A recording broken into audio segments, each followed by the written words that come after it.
Coba sebutkan satu baris Sumpah Pemuda. Aduh, aku beneran lupa. Salah ya? Kami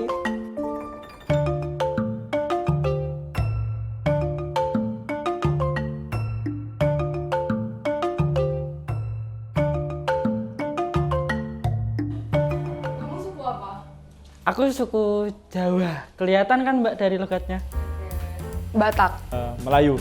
Jawa, tapi udah lama tinggal di bukan yang bareng suku Jawa gitu. Apa yang pertama kali terlintas di pikiranmu ketika mendengar kata perbedaan? Toleransi. Perbedaan itu Indonesia. Perbedaan itu satu.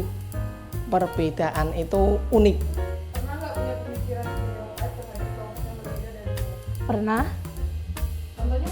Contohnya kayak ya Batak itu keras. Tuh Jawa itu lembut. Pernah. Kelas tuh kadang-kadang kalau Jawa kan ngomongnya biasanya halus gitu. Intonasinya. Ternyata tuh enggak. Ternyata orang Medan ya enggak begitu semua. Orang Jawa juga enggak gitu semua. Coba sebutkan satu baris Sumpah Pemuda.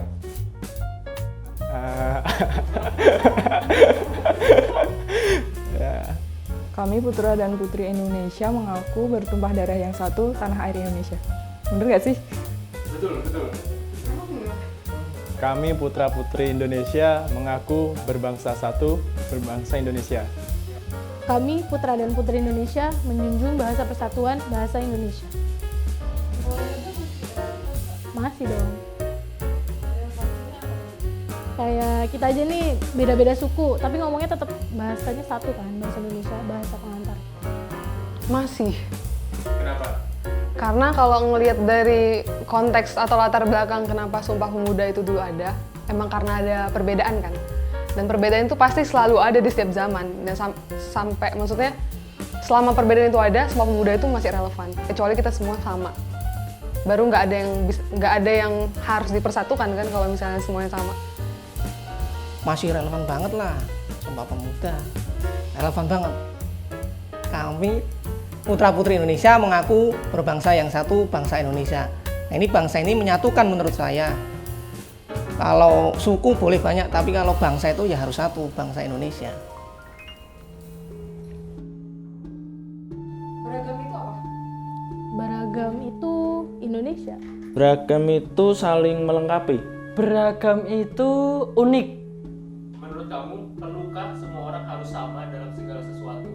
Nggak perlu sih, justru bagus kalau banyak perbedaan. Karena dengan adanya perbedaan itu bisa saling melengkapi satu sama lain. Kembali lagi saya katakan bahwa berbeda itu ya boleh, tapi tetap yang berbeda jangan keras kepala, yang sama pun jangan keras kepala. Jadi kita berbeda tapi kita hidup berdampingan dan serasi gitu. Nggak tahu ya, aku kayak percaya semua manusia itu diciptakan untuk mencintai keindahan. Dan keindahan itu didapat melalui perbedaan. Apa contoh pengaplikasian Sumpah Pemuda dalam kehidupan kita sehari-hari saat ini? Karena banyak yang berbedaan, baik suku, budaya, atau ras gitu. Paling nggak membeda-bedakan kalau milih teman gitu. Banyak sih. Salah satunya kita masih berbahasa Indonesia, lalu kita memakai produk-produk Indonesia. Nggak tahu ya, ini terlalu jauh, tapi menurut aku implikasinya menghargai sih, menghargai dan mengasihi yang berbeda dari aku. Pesan-pesan untuk semua pemuda di negeri ini apapun. Jangan lupa terhadap bangsamu. Jangan gadaikan integritasmu. Oke. Ya udah sih, pokoknya intinya apa yang kamu suka tetap jalani aja, namun tetap mempertahankan kaidah-kaidah dan jangan lupa kalau ada yang berbeda jangan dimusuhi namun dirangkul, gitu aja sih. Sumpah Pemuda adalah suatu produk budaya yang dihasilkan 92 tahun yang lalu oleh para pemuda lintas suku, agama, dan budaya di Indonesia.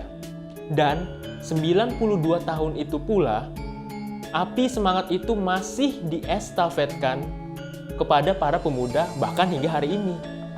Maka, di tengah perbedaan yang sudah menjadi identitas bangsa, Sumpah Pemuda selalu dapat menjadi acuan refleksi bagi kita dalam hidup berbangsa dan bernegara.